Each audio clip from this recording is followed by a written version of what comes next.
कहानी की शुरुआत में हम इंडोनेशियाई और मलेशियाई सीमा पर नजर डालते हैं, जहां चारों ओर धुंध ही धुंध है।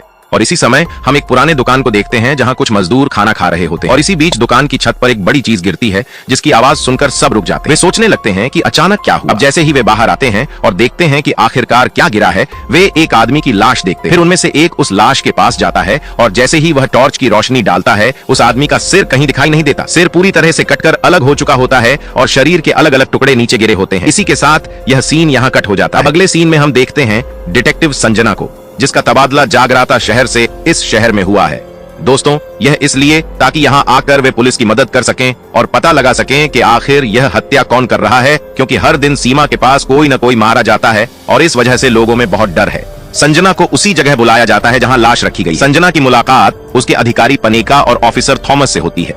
पनेका संजना को बताता है कि जिस लाश का सिर हमने पाया है वह पूरी तरह से शरीर से अलग है, लेकिन सबसे आश्चर्यजनक बात यह है कि सिर किसी और का है और शरीर किसी और व्यक्ति का। जबकि शरीर एक अधिकारी जिसका नाम रिक है से जुड़ा है, वही शरीर एक आदमी जिसका नाम जंग है से संबंधित है। दोस्तों, वे बात कर रहे हैं कि जांच को कैसे रोकना है, क्या करना है। तभी जंग के परिवार के कुछ लोग वहां आते हैं। जंग के शरीर को देखकर वह रोने लगते हैं और उसका भाई पुलिस अधिकारी पनेका से कहता है कि यह सब आप लोगों की वजह से हुआ है। अगर आप सबने अपनी ड्यूटी ठीक से निभाई होती तो आज यह सब नहीं होता। बहुत कुछ कहने के बाद दोस्तों, जंग के परिवार के सदस्य वहां से रोते हुए चले जाते हैं।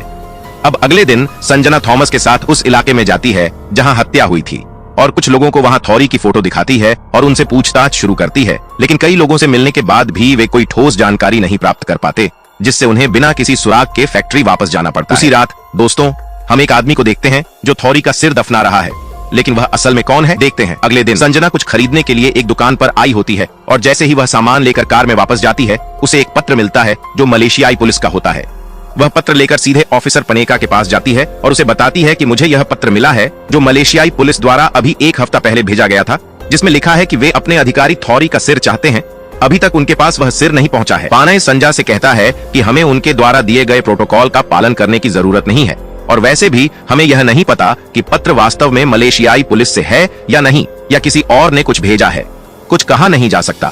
यहाँ हम दोस्तों देखते हैं कि पानिका इस मामले को दबाने की पूरी कोशिश कर रहा है और संजा से कहता है कि इस बेकार के पत्र पर ध्यान न दें। अब आगे हम देखते हैं कि जंग का भाई कुछ पुलिस के पास जा रहा है। वह अधिकारियों पर हमला करता है और उन्हें मारने की कोशिश करता है ताकि वह अपने भाई की मौत का बदला ले सके। उसे यह सब करने से रोकने के लिए संजा और थॉमस उसे ढूंढने के लिए बाहर जाते हैं। कुछ समय तक खोजने के बाद वे जंग के भाई को एक जगह पर देखते हैं और जब वह इन्हें देखता है तो वह तुरंत भाग जाता है, जिस पर दोनों भी उसका पीछा करते हैं। बहुत कठिनाई के बाद वे आखिरकार जंग के भाई को पकड़ लेते हैं और उसे कहते हैं कि अगर तुमने फिर से ऐसा कुछ किया तो कल्पना करो कि तुम्हें जेल में डालना पड़ेगा। वैसे भी ऐसा करने से तुम्हारे भाई की आत्मा को शांति नहीं मिलेगी। हम जल्द ही जंग के हत्यारे को पकड़ लेंगे, हम पर विश्वास करो। इसके बाद दोस्तों, संजा थॉमस के साथ मिस्टर बुजांग के पास जाती है ताकि थोर और जंग के बारे में कुछ पता चल सके। बुजांग के दोस्त एक छोटी दुकान के मालिक हैं जिसमें वह खाने की चीजें बेचते हैं। अब बुजांग संजा को बताता है कि जंग एक बहुत अच्छे आदमी थे। वह अपने लोगों के साथ पेड़ों और पानी के लिए विरोध करते थे ताकि पेट काटने की न्यूनतम सीमा हो और साथ ही पानी की भी न्यूनतम बर्बादी। लेकिन दोस्तों, इस बीच संजा की आंखों में दर्द होने लगता है। ये देखकर बड़े ने उसे कुर्सी पर बैठा दिया और उसकी आंखों में आई ड्रॉप्स डाल दी और फिर संजा ने उसे धन्यवाद दिया और वह थॉमस के साथ वहां से अपने फैक्ट्री की ओर चली गई। दोस्तों, हम एक महिला को देखते हैं जो कुछ लड़कियों को धमका रही है और उन्हें अपने साथ बेचने के लिए ले जा रही है। जहां उन लड़कियों में से एक लड़की जिसका नाम सिंडिया है, उसके साथ उसकी छोटी बहन भी है। दोनों बहुत डरे हुए हैं, लेकिन फिर अचानक वह महिला कार रोकती है और आगे देखती है कि पूरी सड़क पानी में डूबी हुई है। इस मौके का फायदा उठाते हुए सिंडिया और उसकी बहन उस महिला से भाग जाती है। अगले दिन सुबह हम संजा को देखते हैं जो कुछ अधिकारियों के साथ नाव से कहीं जा रही है। जब उन्हें पानी में उमी नाम की एक महिला का कटा हुआ सिर मिलता है और साथ ही उन्हें उसके मुंह में एक फोन भी मिलता है। यह सब देखकर संजा चौंक जाती है कि ये सब कौन कर रहा है। फिर संजा उस सिर को अपने साथ ऑफिस ले जाती है, जहां पानिका अब थोड़ी और जांच पड़ताल के बाद संजा को अगम नाम के एक आदमी के बारे में पता चलता है जो एक बहुत बड़ा व्यापारी है। कई साल पहले अगम पर मानव तस्करी यानी लड़कियों की तस्करी का केस दर्ज किया गया था, लेकिन पैसे की मदद से वह उस केस से बच गया। हाँ, लेकिन उमी की मौत से कुछ दिन पहले उसने उम्मी के साथ कुछ फोटो अपने सोशल मीडिया पर अपलोड की थी, तो शायद उसका उम्मी के हत्या में कुछ हाथ हो सकता है। दोस्तों, इन सभी चीजों का विश्लेषण करने के बाद संजा थॉमस के साथ उसके फैक्ट्री जाती है और सीधे अगम को पकड़कर पुलिस स्टेशन ले आती है, जहां उससे पूछताछ के बाद भी संजा को कोई खास जानकारी नहीं मिलती और फिर पानिका संजा से अगम को रिहा करने के लिए कहता है, यह कहते हुए कि अगम एक निर्दोष आदमी है और इन हत्याओं से उसका कोई लेना देना नहीं है। दोस्तों, किसी खास सबूत के न मिलने के कारण संजा को अगम को छोड़ना पड़ता है। अब अगली बार हम सिंडिया के पिता को देखते हैं। दोस्तों, क्या आप जानते हैं कि सिंडिया जो उस दिन अपनी बहन के साथ भाग गई थी, उसके पिता किसी से बचने के लिए जंगल में दौड़ रहे थे, तभी एक आदमी ने पीछे से उस पर चाकू से हमला किया और उसे बुरी तरह मार डाला। अब यह आदमी कौन है भाई, थोड़ा और इंतजार करते हैं। फिर दोस्तों, पुलिस ने उसके शरीर को पोस्टमार्टम के लिए भेज दिया है। बाद में सभी ग्रामीण एक साथ बैठे हुए हैं और सिंडिया के पिता की हत्या के बारे में बात कर रहे हैं कि उसे किसने मारा, क्या दुश्मनी हो सकती थी आदि। उसी समय हम देखते हैं कि संजा सिंडिया से बात कर रही है। अपने पिता की मौत के कारण वह बहुत दुखी है और फिर उसकी नजर एक लड़की पर पड़ती है जिसके हाथ में एक लॉकेट है। असल में दोस्तों, यह लॉकेट जाविंग का है, जो हम जाविंग की फोटो में स्पष्ट रूप से देख सकते हैं, वही लॉकेट। वह उससे पूछती है कि तुम्हें यह लॉकेट कहां से मिला और तुम्हें यह लॉकेट किसने दिया, जिस पर लड़की जवाब देती है कि जब हमें किडनैप किया गया और एक जगह रखा गया तो मुझे वहां यह लॉकेट मिला। इसके बाद दोस्तों, संजा द्वारा पूछे जाने पर लड़की संजा को उस जगह ले जाती है। अब संजा उस जगह पर जाने का फैसला करती है ताकि वह इस हत्या के बारे में जान सके या इसके बारे में कोई सबूत मिल सके। जहां वह एक बड़ी फैक्ट्री देखती है जो अब पूरी तरह से गोदाम में बदल चुकी है। संजा उस फैक्ट्री के आसपास कुछ सुराग ढूंढने की कोशिश करती है, लेकिन अचानक एक आदमी जिसका पूरा शरीर काले कपड़ों से ढका हुआ है, संजा पर पीछे से हमला कर देता है और उसे बुरी तरह से मारने लगता है। वह उसे धक्का देता है और फैक्ट्री के बीच में बने गड्ढे में गिरा देता है। संजा जैसे ही गड्ढे में गिरती है, बेहोश हो जाती है। दूसरी ओर हम सिंडिया को देखते हैं। सिंडिया अपनी बहन के साथ जंगल में फंसी होती है। फिर वे एक जगह देखते हैं जहां सिंडिया अपनी बहन से कहती है, सुनो, हम यहाँ रात बिताएंगे। लेकिन दोस्तों, जैसे ही वह अंदर जाती है, वहां चारों ओर लोग लटके हुए हैं। दोनों बहनें अपने सिर के साथ साथ कई बंदूकें और हथियारों के साथ लटके हुए लोगों को देखती हैं। यह देखकर दोनों बहनें बहुत डर जाती हैं और तुरंत वहां से भाग जाती हैं, क्योंकि यह खतरे का संकेत था। अगर हथियारों ने इन दोनों को देख लिया तो वे इन दोनों के साथ भी वही करेंगे जो उन्होंने दूसरों के साथ किया था। दोस्तों, जैसे ही संजा गड्ढे में होश में आती है, वह खुद को उस गड्ढे में पाती है। पहले वह बाहर निकलने की कोशिश करती है, लेकिन सफल नहीं हो पाती। इसलिए वह जोर से चिल्लाकर मदद के लिए पुकारती है, लेकिन वहां कोई नहीं होता है जो उसकी आवाज सुन सके। कुछ समय बाद थॉमस अचानक वहां आता है और संजा को गड्ढे से बाहर निकालता है, जिसके बाद वह संजा को बचा लेता है। जब संजा को दुकान पर ले जाया जाता है तो उसकी हाथ की चोटों पर दवा लगाई जाती है। अब थॉमस और संजा बैठते हैं। थॉमस बताता है कि मैंने पुलिस में इसलिए शामिल हुआ ताकि मैं अपने समुदाय को बचा सकूं। फिर दोस्तों, संजा उसे अपनी कहानी बताती है कि कैसे उसने बचपन में एक छोटी लड़की को कार से कुचल दिया था। ये कहानी बताते समय संजा बहुत दुखी हो जाती है।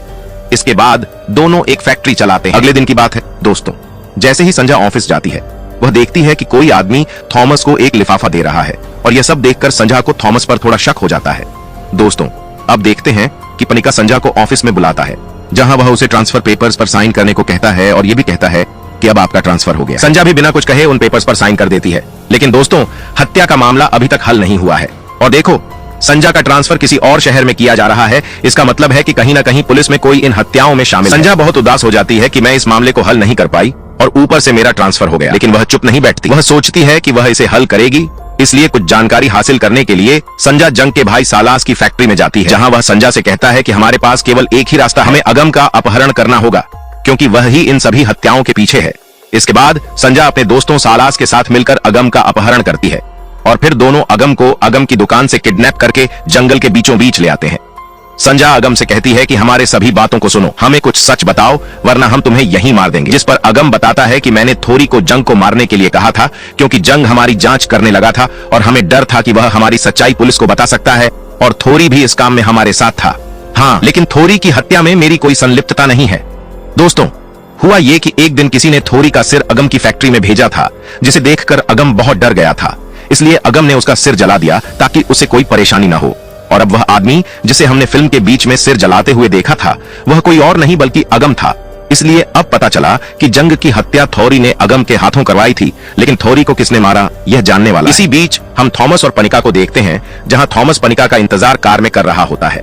जब थॉमस अपने फोन की रिकॉर्डिंग चालू करता है और इसे चोरी छिपे कार में छिपा देता है और उसी समय पनिका कार में आता है। दोनों पुलिस स्टेशन वापस जा रहे होते हैं। तभी रास्ते में थॉमस पनिका पर बंदूक तान देता है और उससे पूछता है कि क्या तुम संजा को मारना चाहते हो। दरअसल दोस्तों, थॉमस और पनिका भी अगम के साथ मिली भगत में थे। अगम ने दोनों को पैसा दिया था ताकि जंग और थोरी की हत्या के बारे में किसी को कुछ न पता चले और यह मामला बंद हो जाए। पनिका कहता है कि संजा के कारण हम दोनों भी इस मामले में फंस सकते थे, इसलिए मैं उसे मारने की कोशिश कर रहा था, लेकिन तुमने उसे बचा लिया। यहाँ हम देख सकते हैं कि थॉमस ने संजा से प्यार करना शुरू कर दिया था, इसलिए वह उसे बचाने के लिए भी फैक्ट्री गया था। थॉमस पनिका से कहता है कि अब मैं पुलिस को सच बताऊंगा, भले ही हम दोनों जेल में जाएं, क्योंकि मैं नहीं चाहता कि कोई भी संजा को मारे या उसे नुकसान पहुंचाए। दोस्तों, धीरे धीरे इन दोनों के बीच झगड़ा शुरू हो जाता है और इसी बीच उनकी कार का एक्सीडेंट हो जाता है। इस बीच पनिका अपनी बंदूक निकालता है और थॉमस को उसी बंदूक से गोली मार देता है। दूसरी ओर सिलास, जो अगम से बहुत नाराज था क्योंकि उसने उसके भाई को मार डाला था, इसलिए वह अगम को मारने के लिए उसे ले जा रहा था। लेकिन फिर पुलिस उन्हें बीच में ही पकड़ लेती है और अगम को सीधे जेल में डाल देती है क्योंकि उनके पास अगम के खिलाफ सबूत थे कि वह मानव तस्करी में शामिल था। अगले सीन में हम संजा को देखते हैं जो अभी भी परेशान है क्योंकि अब यह पता चला है कि जंग को मारने की साजिश अगम ने की थी। फिर भी संजा के मन में यह सवाल चल रहा है कि बाकी सभी लोगों की मौत के पीछे कौन है। यह जानने के लिए दोस्तों अगले दिन सुबह संजा उसी फैक्ट्री में जाती है जहाँ उसकी नजर एक आदमी पर पड़ती है और वह आदमी कोई और नहीं बल्कि भुजंग है। भुजंग वहाँ संजा को बताता है कि थॉमस को पनिका ने मार दिया है, जहाँ दोस्तों हम देख सकते हैं कि थॉमस का सिर वहीं रखा हुआ है। दरअसल पहले उसने थॉमस का गला काटा और फिर पनिका थॉमस का शरीर और सिर खंडहर में रख देता। उसी समय हम वहाँ उस छोटी लड़की को भी देखते हैं जो जंगल में खो गई। अब आगे भुजंग संजय को बताता है कि जब मैंने बीच में गोली की आवाज सुनी तो मैं यहाँ आया और उस समय मैंने देखा कि पनिका थॉमस का सिर काट रहा था। ये देखकर मैंने पनिका को पीछे से पकड़ा और उसे रस्सी से बांध दिया। लेकिन दोस्तों फिर पनिका वहां आता है और संजा से कहता है कि यह एक पागल आदमी है, इसे मार डालो, इसकी बात मत सुनो। भुजंग बार बार दोस्तों संजा से कहता है कि असली हत्यारा पनिका है, लेकिन संजा उससे कहती है नहीं, तुम असली हत्यारे हो।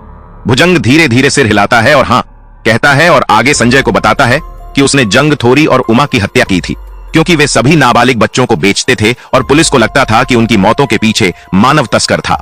दोस्तों यह भुजंग का एकमात्र तरीका था मानव तस्करी को रोकने के लिए, इसलिए भुजंग को अपने समुदाय को बचाने के लिए यह कदम उठाना पड़ा। फिर पनिका संजा से कहता है कि इस पागल आदमी को मार डालो। संजा ने बंदूक भुजंग पर तानी लेकिन उसने उसे गोली नहीं मारी। तभी दोस्तों हम देखते हैं कि भुजंग अजीब व्यवहार करने लगता जैसे कि उसमें कोई आत्मा आ गई हो। लेकिन इससे पहले कि संजा उसे गोली मार सके भुजंग तलवार से पनिका का सिर काट देता है और वहां से भाग जाता है। भुजंग पनिका को मार देता है क्योंकि वह भी इस मानव तस्करी में शामिल था। मानव तस्करी और अब संजा उसके पीछे जाती है जहां चारों ओर इतना कोहरा है कि संजा उसे देख नहीं पाती लेकिन उसकी आवाज सुन सकती है। संजा आखिरकार उसका पीछा करने का निर्णय लेती है क्योंकि जो कुछ भी भुजंग ने किया वह अपने समुदाय को बचाने के लिए किया था और वैसे भी उसने मानव तस्करों को मारकर कुछ गलत नहीं किया। इसके बाद संजा उस लड़की को शहर में लेकर आती है जो बहुत डरी हुई है। अब संजा पुलिस को बुलाती है जहां पुलिस को उस खंडर में सारे हथियारों के साथ साथ कई लोगों के कटे हुए सिर भी मिलते हैं। संजा सिलाज और शहर के बाकी लोगों को थॉमस की मृत शरीर के साथ पाती है। वे सभी थॉमस की आत्मा की शांति के लिए प्रार्थना करते हैं। जिसके बाद संजा जैसे ही अपने ऑफिस जाती है वह फोन की रिकॉर्डिंग देखती है जिसमें दिखता है कि थॉमस उसके लिए पनिका से लड़ाई कर रहा था। यह सब देखकर संजा बहुत दुखी हो जाती है। वह भावुक होकर रोने लगती है और थॉमस को याद करती है। फिर वह अपने अधिकारी से अनुमति लेकर वापस अपने घर जाने का निर्णय लेती है जहां रास्ते में उसे एक जगह पर भारी भीड़ दिखाई देती है। संजा देखती है कि भुजंग का कटा हुआ सिर वहां लटका हुआ है और किसी ने उसके दोस्तों को भी मार डाला है। अब सवाल उठता है कि भुजंग को किसने मारा।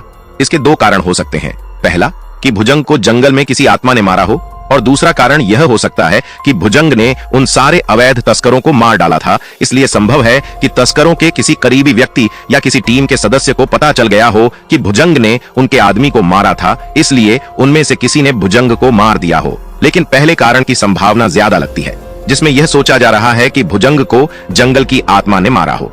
सबसे पहले मुझे आपको यह बताना होगा कि यह वही आत्मा थी जो भुजंग की मदद कर रही थी बुरे लोगों को मारने में और हमेशा उसे इतनी ताकत दे रही थी कि वह इन सभी कठिनाइयों का सामना कर सके। लेकिन फिर सवाल उठता है कि जब एक तरफ वह आत्मा भुजंग की मदद कर रही थी तो उसने भुजंग को क्यों मारा। इसका जवाब समझने के लिए हमें थोड़ा इतिहास जानना होगा। 1967 से 1990 के बीच मलेशिया और इंडोनेशिया में कम्युनिस्ट विचारधारा का प्रसार हो रहा था जिसका काम था सरकार के खिलाफ बोलना। इसके कारण वहां की सरकार कम्युनिस्ट लोगों की हत्या कर रही थी और अगर हम इस कहानी को देखें तो यह कहानी 1972 में हो रही है।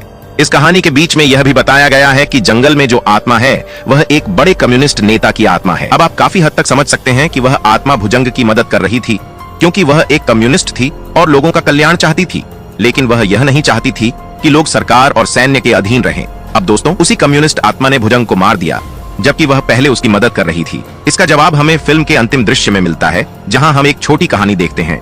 हम देखते हैं कि एक बच्चे के हाथ में एक सैन्य जूता है जो पूरी तरह से खून से सना हुआ है और वह उसे एक नदी में साफ कर रहा है।